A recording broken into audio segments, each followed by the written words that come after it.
안녕하세요. 성공을 듣다입니다. 여러분이 생각하는 과거는 어떤가요? 과거를 곱씹으며 후회하고 자책하고 있지는 않나요?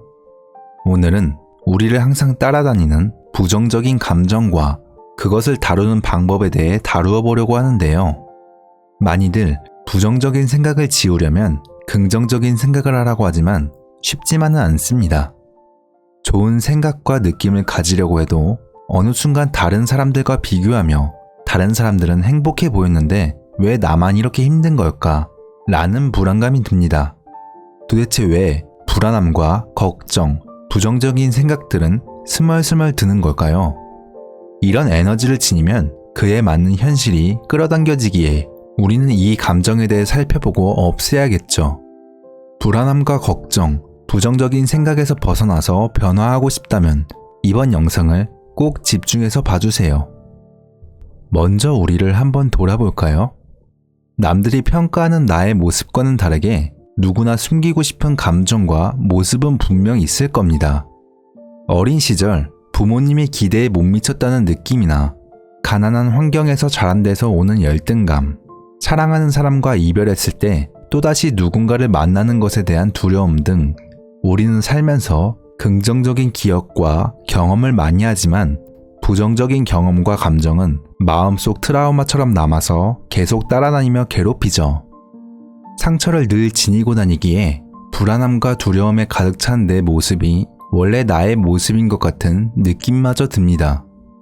나를 돌아보면 항상 불안해하고 걱정이 되고 비판적이었으니까요.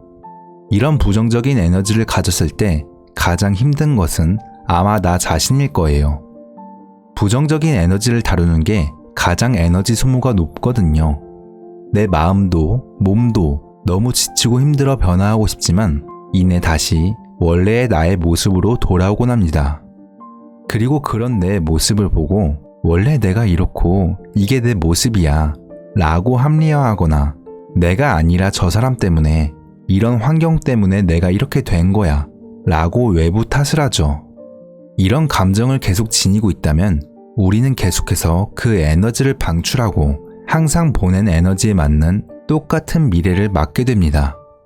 예를 들어서 만약에 과거에 돈이 없어서 힘든 경험과 감정이 내 마음 깊숙이 트라우마로 남아 그 감정을 계속 느낀다면 돈 때문에 항상 불안해하고 돈이 없었던 감정으로 살아가게 됩니다.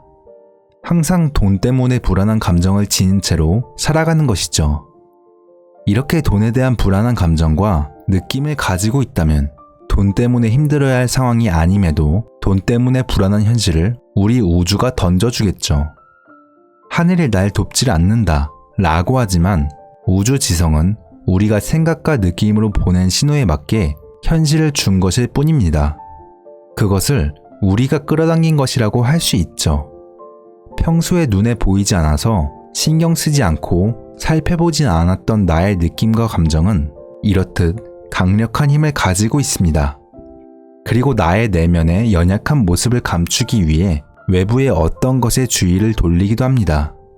게임에 과하게 빠지거나 폭식을 한다던가 무리해서 비싼 차를 사거나 아니면 충분히 예쁜데도 불구하고 성형을 하거나 내 내면이 불안하고 결핍감을 해소하고자 기분을 좋게 하는 그 어떤 것이든 그것에 빠지게 됩니다. 외부의 어떤 것이 나의 내면을 더 좋게 만든다면 우리는 그것에 계속 의존하게 됩니다. 과연 이렇게 한다고 우리의 내면의 근본적인 불안함과 부정적인 것들이 사라질까요? 마음이 외롭고 힘들어서 기분이 좋아지려고 비싼 옷도 사고 여행도 가고 했지만 좋은 건 잠깐이고 이상하게 공허함은 더 커져만 갑니다. 나의 마음이 왜 외롭고 힘든지 살펴보지 않고 외부의 사람이나 물질에 눈을 돌리게 된다면 일시적으로 기분이 좋아질 수는 있어요. 하지만 이런 오랜 세월 축적된 내면의 외로움이나 힘듦을 잡아줄 리가 없습니다. 다시금 나의 진짜 모습으로 돌아오고 더 큰 공허함과 불안함과 마주할 뿐이죠. 만약 지금 나에게 주어진 문제가 돈으로 인한 거라면 여기에서 이런 생각이 들 수도 있습니다. 나는 돈만 많으면 행복할 것 같은데 그만큼 충분한 돈이 없어서 그러는데 라고 말이죠. 하지만 내면의 트라우마가 남아있다면 아무리 물질적인 것으로 채우려고 해도 공허함은 사라지지 않을 겁니다. 내게 나타나는 모든 문제는 돈이 없어서이고 돈이 많다면 행복할 것 같다 라고 한다면 정말 돈이 많다면 모든 게 해결이 될까요? 사례를 들자면 아이언맨의 토니 스타크의 모티브가 된 하워드 휴즈라는 인물을 들 수 있습니다.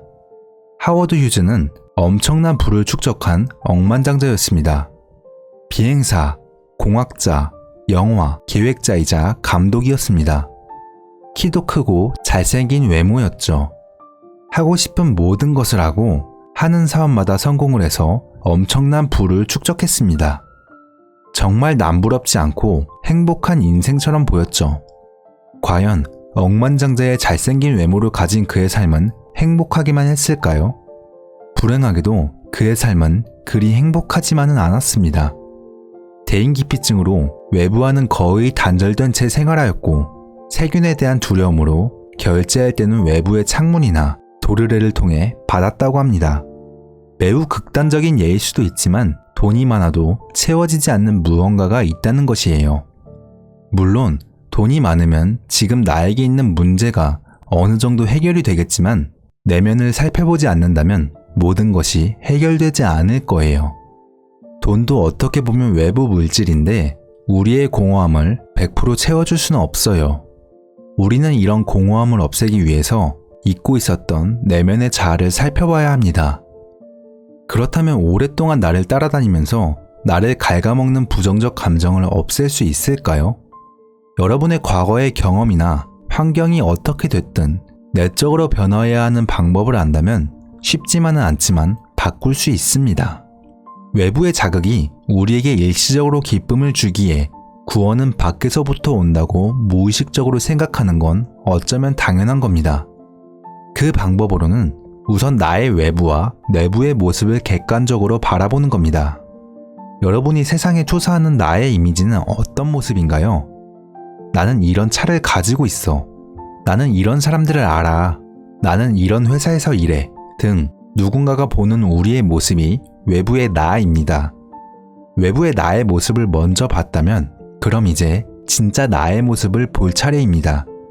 여러분이 외부 환경에 신경 쓰지 않고 혼자서 있을 때 여러분의 모습을 살펴보세요. 외부 환경으로부터 아무런 자극을 받지 않고 아무것도 하고 있지 않을 때 우리는 뭔가를 느끼기 시작합니다.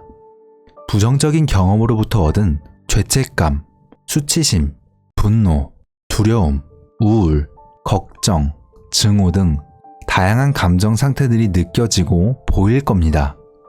그것이 남들에게 보이고 싶지 않은 내면의 진짜 나입니다. 외부 자아와 내부 자아가 느끼는 감정이 다를 때 우리는 외부의 것으로 가면을 쓰게 됩니다. 우리는 연애 대상, 인맥, 사는 곳, 대학 등등으로 자신의 존재와 가치가 정해진다고 믿는 경우가 있습니다. 예를 들어서 누군가와 연애를 하다가 헤어졌을 때 자신의 존재와 가치가 없어진 것 같은 느낌이 들고 내가 누구인지 앞으로 무엇을 해야 하는지 혼동이 오기도 합니다. 연애를 하는 동안 상대방에게 의지를 많이 했을수록 이러한 공허감이 더 크겠죠. 우리는 어떤 것이 진짜 나의 모습인지 보았습니다. 외부 환경으로 채워지지 않는 내면의 자아가 느끼는 감정을 해소해야만 변할 수 있습니다. 다음으로 명상을 통해서 마음속 깊은 그 감정으로 들어가는 겁니다. 진짜 내가 누구인지, 무엇을 감추려고 했는지, 나는 나를 사랑하는지, 나는 다른 사람을 사랑하는지, 이런 자기 성찰을 통해 더 이상 소용없는 것이 무엇인지 발견해야 합니다. 이런 질문을 통해서 외부의 어떤 것도 결코 나를 행복하게 할 수 없고 바깥 세상이 그 어떤 자극도 나를 바로잡을 수 없다는 걸 인지하는 겁니다. 외부의 사물이나 사람이 나를 바로잡을 수 없다는 걸 인지하는 것만으로도 그에 대한 의존도도 점점 떨어지게 될 겁니다. 그걸 인지하게 되면 자신 이외의 사물이나 사람에게 점점 덜 의존하게 될 거예요. 세상 일에 애착을 갖지 말라는 부처의 근본 가르침과 일치하며 세상 속에 있되 세상의 일부가 되지 말라는 예수의 근본 가르침과도 일치합니다. 그리고 이제 이를 통해 오랫동안 피하려 애써온 내면의 느낌을 정면으로 마주하고 관찰합니다. 이런 관찰은 단지 우리가 무의식적으로 그 감정을 느낀 것과는 다릅니다. 제3자가 되어서 그런 나의 모습을 의식적으로 관찰하는 거죠. 진짜 나는 감정을 지켜볼 뿐입니다. 삶에 큰 영향을 주던 부정적인 감정 상태와 마주하게 되면서 이게 나의 생각과 행동을 좌우했구나. 나는 두려움 때문에 이렇게 행동했구나. 라고 지켜봅니다. 나와 감정을 동일시하지 않고 지켜보다 보면 그 감정은 나의 참모습이 아님을 알게 됩니다. 감정은 에고가 창조한 것에 불과합니다. 그것을 관찰하고 지켜보고 그 다음으론 그것을 조금씩 놓아버리는 겁니다. 이렇게 관찰을 하고 놓아버리는 것만으로도 부정적인 생각이 조금씩 지워집니다. 나와 한 몸인 것처럼 무의식적으로 움직였던 감정들을 잠재의식의 영역으로 들어가서 지켜봄으로써 의식의 알아차림 속으로 가져오는 것이죠. 아마 처음엔 중독된 감정을 놓아버리는 게 쉽지만은 않을 거예요. 우리는 두려움이나 불안 등의 감정을 오랜 시간 경험으로 차곡차곡 쌓아놓았으니깐요. 하지만 하나 둘 그 감정을 조금씩 놓아주세요. 나의 몸과 마음을 묶고 있던 이 감정을 놓아주는 것만으로도 에너지의 변화가 생깁니다. 그렇게 우리는 변화한 새로운 에너지를 발산하게 되는 거죠. 사랑은 사랑을 더욱 끌어당기고 불안은 불안을 더욱 끌어당깁니다. 따라서 의식에 의욕이 없는 사람은 삶의 빈곤함을 끌어당기고 의식의 번영이 가득한 사람은 삶의 풍요를 끌어당기겠죠. 단지 그 감정을 내려놓는 것만으로도 나의 지성을 막고 있는 것들이 풀어지게 됩니다. 두 번째 방법으로는 과거에 새로운 의미를 부여하는 것입니다. 플랭크라는 인물은 저서에서 의미요법으로 이것을 풀이했는데요. 쉽게 설명하면 내가 지닌 감정과 트라우마에 새로운 의미를 부여하고 에워싸면 그 감정이 치유되기 시작한다는 것이에요. 그 감정에 대한 패러다임을 바꾸는 것입니다. 예를 들어서 안정적인 직장이 아니라서 불안감을 느낀다고 한다면 한 직장에서 평생 오래 있으면 답답하고 지겨운데 여러 회사를 다니면서 많은 경험을 할 수 있겠다 라고 생각을 바꾸는 것입니다. 아무리 우리가 과거의 비극적인 경험이라고 해도 모든 인생 경험에는 교훈이 숨어 있고 경험 속에서 숨은 선물을 발견하고 그것을 받아들일 때 치유가 일어납니다. 그리고 플랭크는 말했습니다. 인간에게서 모든 것을 빼앗으려 해도 빼앗을 수 없는 한 가지, 즉 인간의 마지막 자유는 어떤 상황에서도 자신의 태도를 선택할 수 있는 자유, 자신만의 길을 택할 수 있는 자유다.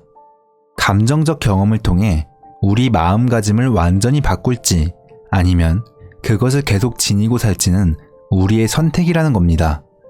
그리고 또 우리에게는 부정적인 신념 체계를 믿지 않기로 선택하고 결정할 자유도 있습니다. 만약 사업을 시작하려고 할 때 누군가가 지금 그 아이템은 너무 많아서 어려울 것 같아 라고 한다면 우리는 이런 부정적인 사고방식을 믿을지 아니면 거부할지를 결정할 자유가 있다는 거예요. 내가 그 신념을 받아들이지 않고 거부하면 우리 삶에 아무런 영향을 미치지 못합니다. 그 사업은 어려울 거다 라고 했지만 누군가는 이 신념을 믿지 않고 성공을 거둔 사람이 분명히 있습니다. 의식의 법칙 중에는 이런 것이 있어요. 자기에게 어떤 부정적인 생각이나 믿음이 적용된다고 의식적으로 말하면 실제로 그 영향하에 놓인다. 즉, 부정적인 생각을 내가 받아들이면 그때부터 우리는 부정적인 영향을 받기 시작한다는 것이죠. 우리는 부정적인 생각을 받아들일지 말지는 선택할 수 있기에 항상 의식적으로 깨어 있어야 합니다. 지금까지 경험을 통해서든 아니면 부모님이나 형제 자매, 친구들로부터든 부정적인 프로그램이 의식적으로 동의하지 않아도 설치되었고 우리는 그 프로그램을 믿었습니다. 그리고 그것에 휘둘리기까지 했죠.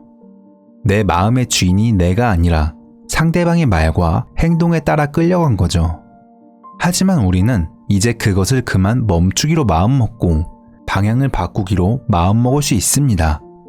분명한 것은 이 감정적 위기를 해결하게 된다면 자기 자신에 대해 더 잘 알게 되고 우리에게 평생 도움이 되는 지혜를 얻게 된다는 것이죠. 우주에는 작용, 반작용의 원리가 있습니다. 모든 힘에 대해 그와 동등한 반대의 힘이 존재한다는 거죠. 두려움이 있으면 용기가 있고 증오가 있으면 그와 반대인 사랑도 있습니다. 인색한 씀씀이가 있으면 후한 인심도 있습니다. 내면의 부정적 감정을 의식하고 그것을 놓아버리면 완전히 반대되는 것이 보이기 시작합니다. 예를 들어서 누군가 원망하는 감정이 있다면 그것을 인지하고 놓아버리고 나면 용서를 경험하게 됩니다. 부정적인 감정을 놓아버리고 사랑을 선택할 때 진정한 보상을 얻습니다. 진정한 보상을 얻는 사람은 물론 자기 자신입니다. 누군가를 미워하거나 증오하는 감정을 멈춘다면 담례처럼 용서를 경험하게 되고 긍정적 에너지로 변화하게 되는 겁니다. 나는 느끼지 못하겠지만 가족과 주변 사람들이 알아채기도 합니다. 물론 하루아침에 이루어지지 않습니다. 나를 지배하고 막고 있던 그 감정에 휘둘리지 않기로 다짐하며 계속해서 명상을 통해 관찰하고 그것을 놓아버리는 겁니다. 우리의 감정 상태에도 단계가 있는데 부정적인 감정을 놓기만 해도 에너지가 증가하고 높은 주파수를 가지게 됩니다. 그러다 보면 낮은 에너지에 머물러 있던 우리의 감정은 높은 에너지 단계로 이동하게 되고 자신을 비난하지 않고 남이 퍼붓는 비난을 믿지 않게 됩니다. 계속해서 부정적인 감정을 놓아버릴수록 감정의 상태의 척도에 따라 용기에 이르게 됩니다. 이 수준의 에너지에서는 난 할 수 있다 라고 말하고 단호하고 삶에서 열정을 느끼는 단계죠. 그리고 나아가 기쁨과 사랑, 고양된 감정으로 이동하게 됩니다. 수시로 명상을 하며 놓아버리다 보면 아무 이유 없이 기쁨을 느끼기 시작할 거예요. 부정적인 감정을 놓다 보면 감사함의 상태, 고양된 기쁨의 상태를 경험합니다. 그저 나여서 행복하고 결핍감이나 욕구도 사라질 겁니다. 높은 수준의 감정 상태인 사랑의 상태에선 사랑은 마음이 아니라 가슴에서 뿜어져 나옵니다. 만물이 지닌 본연의 가치와 사랑스러움만 보는 감정이죠. 고양된 감정을 가진 사람들은 그들 주위의 모든 생명체에게 생명 에너지를 내뿜습니다. 더 사랑하고, 더 내어주고, 더 의식적으로, 더 의도적이어지는 거죠. 고양된 감정을 위해서 스스로 명상을 통해 알아차리고 과거의 부정적인 감정을 흘려보내 높은 감정 상태에 도달하면 삶에도 큰 변화가 있을 거라고 생각합니다. 지금까지 나를 막는 감정을 지우는 방법에 대해서 살펴보았는데요. 한번 내 마음속에 들어온 감정들은 의식하지 않은 한 자동으로 작동하게 되는 경우가 대부분입니다. 그리고 깊이 들어가 보면 모든 상황과 문제는 나의 내면에서 시작된다는 것을 발견하게 되죠. 이를 생각이나 명상을 통해서 인지하고 흘려보낸다면 어느 순간 마음이 편해지고 더 나아가서 기쁨과 행복의 고양된 감정을 느낄 수 있을 겁니다. 언제나 성공을 듣다 채널과 함께 해주셔서 감사합니다. 영상이 도움이 되셨다면 구독과 좋아요 부탁드립니다. 시청해주셔서 감사합니다.